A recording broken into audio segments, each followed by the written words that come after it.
నమస్కారం స్వామి. సీమ గర్జన యూట్యూబ్ ఛానల్ సబ్స్క్రైబర్స్కి ముందుగా మహాశివరాత్రి శుభాకాంక్షలు తెలుపుతూ, ప్రతి మనిషి కూడా తాను, తన ఆత్మ, నేనే అనే పదాలు వాడుతుంటారు. ఇందాక భక్త కన్నప్ప చిత్రంలో ఆ పదం వస్తుంది, నేనే శివుడు, నీలోనే ఆత్మ, నేనే అనుకోవాలి అనే పదం చూశానమాట. స్వామీజీ గారు కూడా అదే అన్నారు, నేనే శివుణ్ణి, అహం బ్రహ్మస్మి అని అన్నారు. మరి ఏంటి నేనే శివుడు అన్నారంటే కారణం ఏంటి? శివుడు ఎప్పుడు కూడా పాజిటివ్గానే ఆలోచిస్తారు. కోరికలు తీర్చడం, మంచి ఆధ్యాత్మికంగా చైతన్యం కలిగించేవాడు మహాశివుడు. మరి మహాశివుడు శివరాత్రి సందర్భంగా ఈరోజు స్వామీజీ గారి ముఖాముఖి కార్యక్రమం నిర్వహించే ప్రయత్నం చేద్దాం. నమస్కారం స్వామి. నమస్తే. అహం బ్రహ్మాస్మి. స్వామి, నేనే శివుడు, అహం బ్రహ్మాస్మి అన్నారు. అహం బ్రహ్మాస్మి అన్న కూడా నేను తెలుసుకున్నాను సార్. మళ్ళీ ఈరోజు కూడా మళ్ళీ స్టడీ చేశా. చాలా లోతైన విషయం. నిజంగా అంటే జనరల్గా మనం వింటాం కానీ పరిశోధన చేయాలి అనేది అనిపిస్తుంది. మీరు చాలా బాగుంది స్వామి. చెప్పండి స్వామి. నేనే శివుడు అన్నారు. అహం బ్రహ్మాస్మి. మహాశివరాత్రికి శుభాకాంక్షలు అని చెప్తారు అందరూ. అయితే నేనేం చెప్తానంటే నా శుభరాత్రి నాకే. నేనే శివుణ్ణి, నేనే నేనే రాత్రి, మూడు నేనే. కాబట్టి నేను ఇతరులకు శుభాకాంక్షలు చెప్పాలంటే అది నాకు నేనే చెప్పుకోవాలి. కాబట్టి శివాయ విష్ణు రూపాయ విష్ణవే శివరూపాయ అని మనకు విష్ణువు అయినా శివుడైనా రెండు ఒకటే. విష్ణు రూపంలో శివుడు, శివుని రూపంలో విష్ణు ఉంటారు. నువ్వు విష్ణు రూపం చూసినా శివరూపం చూసినా రెండు వేరు అవుతాయి. కాబట్టి ఆ రెండు నేనే, విష్ణువును నేనే, శివుని నేనే. అదేట్లా స్వామి? ఇప్పుడు మీరు ప్రతిదానికి నేనని చెప్పుకుంటారు కదా. అవునవును. మేము అమ్మవారంటే నేనే అంటారు, శివుడు అంటే నేనే అంటారు, విష్ణువు అంటే నేనే అంటారు. ఇది ఎవరైనా చెప్పొచ్చు కదా, ఇట్లనే పక్కన నేనే యాడ్ చేస్తే సరిపోతుంది కదా అని అనే అవకాశాలు ఉంటాయి. కొంతమంది అడుగుతుంటారు కూడా. అది అంతా నేనే అనేది ఏకత్వం ఉన్నప్పుడే వస్తుంది, ద్వైతంలో రాదు. ద్వైతం అంటే రెండు, నేను దేవుడు, దేవుడు గొప్పవాడు, నేను అంతకంటే తక్కువవాడిని, నేను ఆయనకు ఆరాధించినా ప్రార్థించినా నాకు కోరికలు నెరవేరుస్తారు అనేది ద్వైత సిద్ధాంతం అంటారు. ఇది అద్వైత సిద్ధాంతం. అద్వైతంలో రెండో వాడు ఉండడు. రెండో వాడు ఉంటే ద్వితీయం భయం భవతి. రెండో వాడు ఉన్నాడంటేనే మనకు భయం వస్తుంది. కాబట్టి భయరహితంగా ఉండాలంటే అది నేనే అనాల. నేను ఒక్కడనే ఉంటే నన్ను ఎవరు బెదిరించగలరు? కాబట్టి అహం బ్రహ్మాస్మి అని శాస్త్రం చెప్పింది. అహం బ్రహ్మ అస్మి, నేను బ్రహ్మముగా ఉన్నాను. దీన్ని మహావాక్యాలు అన్నారు. మరి మహావాక్యాలకు మామూలుగా మాట్లాడే మాటలకు తేడా ఏముంది స్వామి అని జనరల్గా అడిగే అవకాశాలు ఉంటాయి. మనం మామూలుగా మాట్లాడే వాక్యాలు దానికి ఆకాంక్ష ఉంటుంది. ప్రతిదానికి ఒక ఆకాంక్ష ఉంటుంది. ఇది చెప్తే ఇంకో తర్వాత ఏమి, ఆ తర్వాత ఏమి, ఆ తర్వాత ఏమి అంటే అవాంతర వాక్యాలు అంటారు. అంటే అంతరం అంటే ఎండ్, అవా అంటే లేదు, అంటే ఎండ్లెస్ వాక్యాలు. అంటే ఒక రామాయణం తీసుకుందాము. అడుగుతూ పోతా ఉంటే రాముడు అడవికి వెళ్ళాను ఎందుకు? ఒక ప్రశ్న. అంటే తండ్రి ఆజ్ఞలు పాలించడంలో భాగంగా అడవికి వెళ్ళాను. మళ్ళీ ఏమైంది స్వామి అంటారు. అంటే మళ్ళీ అడవిలో కూడా అంటే దేశంలో ఎట్లా పాలన చేస్తున్నాడో అడవిలో రాక్షసులను ఆయన సంహరించాడు అని ఇట్లా ఒకదానికి ఒకటి చెప్తూనే పోవచ్చు. మీరు ప్రశ్నలు వేసేవానికి ఒకటి ప్రశ్నలు వేయచ్చు, జవాబు చెప్పుకుంటే జవాబు చెప్పవచ్చు. దీన్ని అవాంతర వాక్యాలు అంటాడు. ఒకదానికి ఒకటి పెంచుకుంటూ పోవచ్చు. మరి మహావాక్యాలు కూడా ఇలాగే ఉంటే దాన్ని మహావాక్యం అని ఎందుకంటారు? ఏదైనా ఒక వాక్యం చెప్పినప్పుడు దానికి మళ్ళీ అదెట్లా అని అడగడానికి అవకాశం లేకుండా ఉండాలి. ఆ పదాన్ని మహావాక్యం అంటారు. ఇప్పుడు ఉదాహరణ తీసుకుందాం. 4 మహావాక్యాలు ఉన్నాయి, నేను ఒకటి తీసుకుంటాను. అహం బ్రహ్మాస్మి అన్నాను అంటే నేనే బ్రహ్మమును అన్నాను. దీనికి వేరే ప్రశ్న వేయడానికి ట్రై చేయండి, ఏమైనా చేస్తారేమో. అవకాశం లేదు. నేను కంప్లీట్ సెంటెన్స్ చెప్పేస్తాను. అంటే నేను బ్రహ్మమును అని చెప్పేసిన. మీకు ఆకాంక్ష ఉండదు.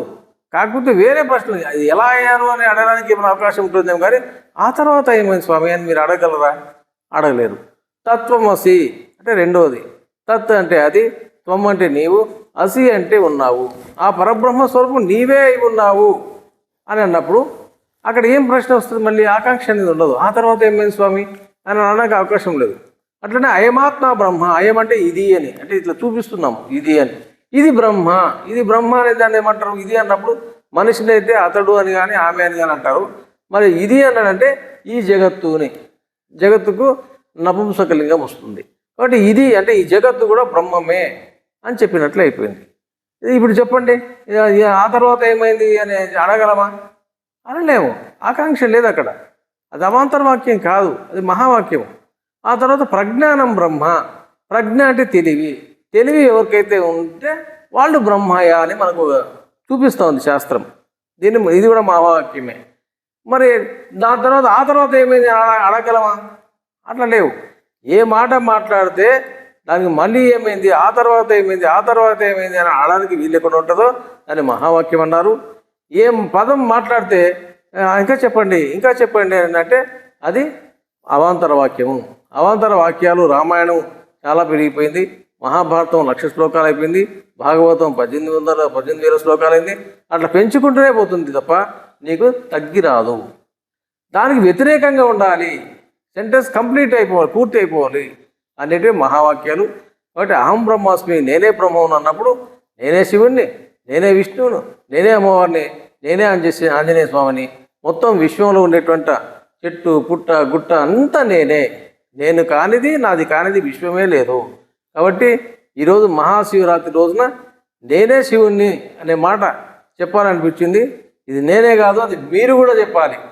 నా ఉద్దేశం అది. నేను సరే చెప్పేసినాను, మీకు ఎట్లా అన్నా అనిపించారు, నేను చెప్పేసినాం. కానీ మీకు ఇంత సామర్థ్యం రావాలి, నేనే శివుణ్ణి అనేంత సామర్థ్యం రావాలి. అంతే తప్ప శివుడు తక్కువడనో విష్ణువు తక్కువడనో వీళ్ళు చెప్పుకుంటా పంచాయతీలు పెంచుకుంటూ పోవడం అంత మంచిది కాదు. ఎవరికి వాళ్ళు ఏకమేవ అద్వితీయం బ్రహ్మ, రెండవది లేనిది ఉన్నది ఒకటే, అది నేనే. అది నేనే అనరు చాలామంది. అది ఏకమేవ అద్వితీయం బ్రహ్మ వరకు చెప్పేస్తారు తప్ప అది నేనే అన్నారు. బ్రహ్మ ఒకటే పరబ్రహ్మ ఒకటే అంటారు తప్ప ఆ పరబ్రహ్మని నేనే అన్నారు. కాబట్టి ఆ పరబ్రహ్మ నేనే అని తెలుసుకోవాలంటే మీరు విచారణ చేయాలి. ఇదివరకు స్టార్టింగ్లో చెప్పారు కదా గుప్తా గారు, నేను విచారణ చేసిన స్వామి, అహం బ్రహ్మాస్మిలో చాలా లోతైంది ఉంది అని చెప్పి వాళ్ళు తెలుసుకున్నారు కదా. ఎలా తెలుసుకున్నట్టే ఈ రోజులు నాతో మాట్లాడడం వల్ల, ఈ సాంగత్యం వల్ల ఆయనకు ఒక స్ఫురణ వచ్చింది మనలో, అది చేస్తున్నారు. కానీ మీరు కూడా ఇలాగనే దాని మీద విచారణ చేసి అదేందో తెలుసుకొని మీరు అహం బ్రహ్మాస్మి అనేటువంటి ప్రయత్నం చేయాలనేది నా ప్రగాఢ విశ్వాసము, నమ్మకం. ఆయన మామూలుగా వేమన పద్యాల్లో ఇలా చివరిగా ఆయన పేరుతో వస్తుంది వినరవేమ అని. అట్లా అంటే భావం చెప్తాడు ఆయన, అంటే అన్నీ అనుభవించాడు, చివరిగా చెప్పాడు. ఈ శివుడు నేనే శివుడు, నేనే శివయ్య అన్నప్పుడు సర్వం నేనే. మాటలు చెప్తున్నారా కానీ చాలామంది ఆచరణలో పెట్టడం ప్రకటించుకోవడం లేదు, చేయడం లేదు. అంటే పైకి తీపిగా మాట్లాడుతున్నారు, లోపల కారం పెట్టుకుంటున్నారు. ద్వేషం ప్రేమ ఉండట్లే, ఒలగబోస్తున్నారు ప్రేమనేమో చాలామంది, అందరినీ కాదులే చాలామంది. దీనికి మారాలంటే ఏం చేయాలి స్వామి? మీరు ఏమన్నా అన్నారు కదా, విశ్వదాభిరామ ఇనరవేమ. విశ్వద అనేది ఆమె ఒక స్త్రీ, అభిరాముడు అంటే వాళ్ళ అన్న దగ్గర పనిచేసేవాడు. అవును, అభిరాముడు. అవును. వినురా వేమ, వినమంటున్నాడు ఎవరిని? జనాన్ని. వేమ తానే చెప్తున్నది ఎవరు? తానే. అంటే తనకు తాను చెప్పుకునే మాటలు అవి. విశ్వద అనే వల్ల నాకు జ్ఞానం కలిగింది, దానికి అభిరాముడు కూడా దీంట్లో పాలు పంచుకున్నాడు. కాబట్టి వాళ్ళిద్దరిని గుర్తుపెట్టుకుంటూ నా మాటలు నేనే చెప్తున్నాను. వినరవేమ, నేను ఓ వేమా, ఓ వినురా, నేను చెప్తున్నాను అంటే తనకు తాను చెప్పుకున్నాడు. కాబట్టి ఇంత పాపులారిటీ వచ్చేసింది. భగవద్గీతలో కూడా అంతే, మనకు చాలా గీతలు ఉన్నాయి. హంస గీత అని చెప్పి, శివగీత అని చెప్పి చాలా గీతలు ఉన్నాయి. దాదాపు 40-50 గీతలు. వృషభ గీత అని చెప్పి, ఉత్తర గీత అని చెప్పి, అనుగీత అని చెప్పి చాలా ఉన్నాయి. ఈ భగవద్గీతకు వాస్తవంగా కృష్ణుడు చెప్పిన మాటలు అవి. కృష్ణగీత అనిండి అలా అనలే. ఉమ్, ఎందుకు అనలేదు? భగవాన్ వాచ్ అంటే భగవద్గీత అన్నారు అంటే సర్వనామం పెట్టాడు. ఎప్పుడైతే తన పేరుని త్యాగం చేశాడో అందువల్ల ఈరోజు అందరం చెప్పుకోగలుగుతున్నాము. ఉమ్, వశిష్ఠుడు చెప్తే వశిష్ఠ పేరు పెట్టి వశిష్ఠ గీత అన్నారు. అవును. ఇది కృష్ణగీత అనిండి అలా. అట్లా అనలేదు. అట్లా పేరు త్యాగం చేశాడు. ఆ త్యాగం వల్లనే అంత ఇమిడి ఉంది. త్యాగేనైక అమృతత్వం మానసుడు. ఒక త్యాగం చేతనే అమృతత్వం వస్తుంది. అమృతత్వం అంటే మోక్షస్థితి అనేది మనం దీన్ని తెలుసుకోవాలి. బట్ వేమన గురించి మనం డిస్కస్ చేసాం కాబట్టి దీని కొనసాగింపు మళ్ళీ వచ్చే చేద్దాం. దాంట్లో అదే మీరు ఎందుకంటే మీరు నేనే శివుడు అని పదం వాడినందుకు అంటే నేను జనరల్గా ఎవరైనా మాట్లాడితే వింటాను స్వామి. తర్వాత ఎందుకు అన్నారు అని మళ్ళీ నేను వాళ్ళ మాటలు మర్మాన్ని మళ్ళీ ఆలోచన చేసుకొని పరిశోధన చేస్తా. అంటే ఎక్కడ ఎందుకు ఈ పదం వాడినాడు, కారణాలు ఏంటి, దీని వల్ల లాభమా నష్టమా, ఏ ఆలోచనతో చెప్పాడు అన్నది తెలుసుకునే ప్రయత్నం చేస్తాను. పొద్దున్న భక్త కన్నప్ప సినిమా చూస్తుంటే దాంట్లో ఇది వచ్చేస్తుంది. వచ్చిందన్నాడు. అప్పుడు కూడా మీరు గుర్తొచ్చింది. ఎక్కడున్నాడు ఆయన, నీలోనే నువ్వే శివుడివి అని అంటాడనమాట.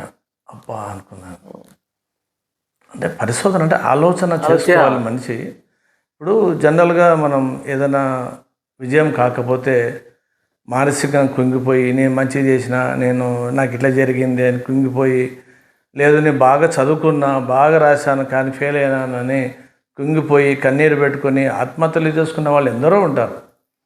కానీ ఎక్కడ లోపం జరిగింది అనేది మనం ఒకసారి ఆలోచన చేసుకొని పాజిటివ్గా స్థిరంగా నిలబడి మరోసారి అట్లా ఎక్కడైనా మిస్టేక్ జరిగిందా అని పరిశోధన చేసుకొని ముందడుగు వేయాలి తప్ప చాలామంది బాధపడుతూ కన్నీరు పెట్టుకుంటూ సూసైడ్ చేసుకునే వాళ్ళు కూడా ఎక్కువైపోయినారు స్వామి. వాళ్ళకందరికీ మనం ఒకటే జవాబు చెప్పాలి. అహం బ్రహ్మాస్మి అనేది అన్నిటికీ పరిష్కారం వస్తుంది. అయితే వాళ్ళ మీద వాళ్ళకి నమ్మకం లేదు కాబట్టి కనీసం శివోహం అనే పదం ఉంది మనకు. అవును సార్, చాలా మంది అవును అంటారు. శివోహం శివోహం అని పాట కూడా ఉంది. కాబట్టి శివోహం అనుకోండి. అప్పుడే నీకు అహం అంటే నేను శివుని, నేను శివుని అంటే మంగళకరుణ్ణి నేనే. శివుడు అంటేనే మళ్ళీ ఆ శివుడు అదే సార్, శివకరుణ్ణి నేనే మంగళకరుణ్ణి అంటే నీ మీద నీ కాన్ఫిడెన్స్ పెరగాలంటే కనీసం ఈ పదాలు విష్ణోహం, మాతోహం, శివోహం ఇవనండి. తర్వాత కావాలంటే అహం బ్రహ్మాస్మి. ఒకవేళ ఒకేసారి అంటే పర్వాలేదు, అనలేని వాళ్ళు ఉంటారు. నేను ఎట్లా అనలేను, అట్లాంటి వాళ్ళకు శివోహం, విష్ణోహం, మాతోహం ఇవి సరిపోతాయి. శివోహం అనేది అందరికి తెలిసిన పదమే కాబట్టి కనీసం శివోహం అనండి. శివం అంటే మంగళకరము అని, శుభకరము అని, మంచి జరిగే అవకాశాలు ఉంటుంది. నేను అహం అంటే నేను మంగళకరుణ్ణి, నేను శివుణ్ణి, నేను శుభకరుణ్ణి అనే పదాలు దీంట్లో వస్తాయి అన్నమాట. అదే మళ్ళా ఇంకోటి ఆలోచించేసాను. పాజిటివ్ థింకింగ్ ఎక్కువ అంటాడు ఆయనకి, శివుడికి.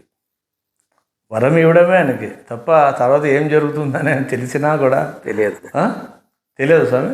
ఆయన తెలియక కాదు, ఆయన అభయహస్తం అంతే అంతే.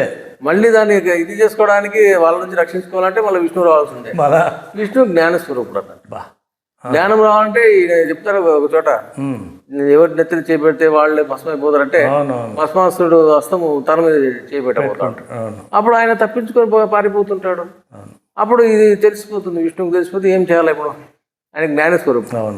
కాబట్టి ఆ రాక్షసుకుంటే గుణాలని తెలుసుకుని ఓహో ఈ రకంగా చేస్తే ఈ రకంగా అనుకరణ అంటాడు. అంటే ఓ చేస్తే పిల్లలు కూడా మనం చెప్తుంటే అనుకరణ చేస్తారు. అట్లా అనుకరణ సిద్ధాంతంలో డ్యాన్స్ చేసుకుంటూ తన మీద తను చేపెట్టుకుంటే వీడు అతని మీద తను చేపెట్టుకుంటే అట్లా భస్మాసుర హస్తం అని చెప్పి చెప్తారు. అంటే జ్ఞానం అనేది విష్ణు స్వరూపం. భోళాశంకరుడు అంటే శివుడు. అడిగినది అడిగినది ఇచ్చేస్తాడు. తర్వాత పరిణామాలు ఉన్నారు కదా, మళ్ళీ ఆదుకునేవాడు కూడా ఉన్నాడు. కానీ ఏదైనా స్వామి శివుడే. జనరల్గా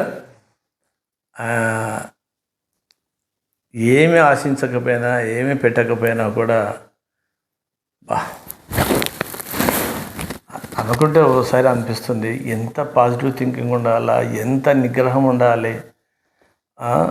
ఆ నిగ్రహం కోల్పోతే ఎలా ఉంటుందో శివతాండవం కూడా చూపించాడు ఆయన.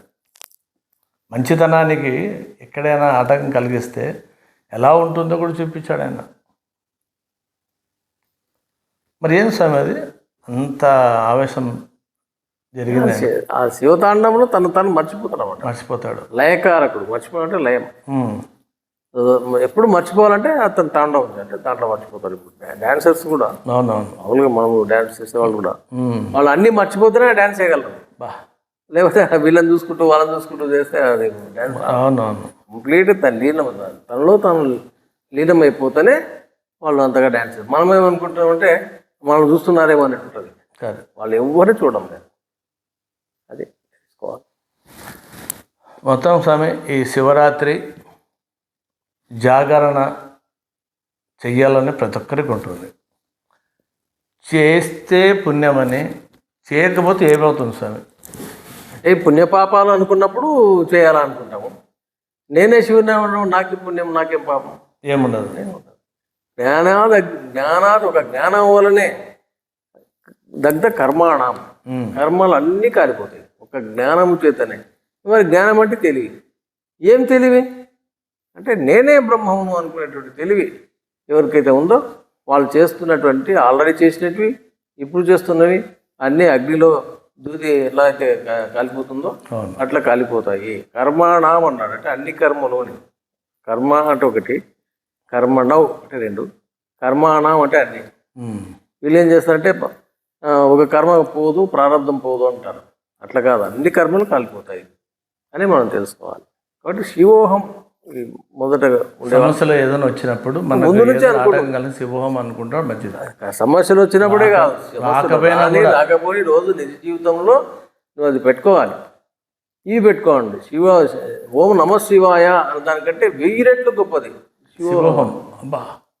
కాబట్టి శివోహం అనండి. ఇంకా లేదు వైష్ణవులు విష్ణోహం అనండి. శివుడు అంటే మంగళకరం అండి. శివుడు అంటేనే ఆ శివుడు అని కాదు, లయకారకుడు శివుడు అని కాదు. నేను మంగళకరుణ్ణి, నేను శుభకరుణ్ణి అనడంలో తప్పలేదు. లేదు కుదరలేదు మీకు విష్ణోహం, నేనే విష్ణువుని. కొంతమంది అమ్మవారి భక్తులు ఉంటారు, మాతోహం, నేనే మాతోహం అని అనుకోగలిగితే వాళ్ళకి ఏ పాపాలు అంటావు ఒకవేళ ఉన్నట్టు కూడా కాలిపోతాయి. చూశారుగా, నేనే శివుడు, అహం బ్రహ్మస్మి అంటూనే జ్ఞానం ఉంటే ఏవి కూడా మనకు ఆటంకాన్ని తొలగించడానికి ప్రయత్నం చేసుకోవచ్చు. ఇంకా మానసికంగా కుంగిపోయి పాపాలు చేశాము అనే భావనతో, చేయని తప్పు కూడా మేము బలవుతున్నాము అనే భావనతో ఉన్నప్పుడు శివోహం అనండి.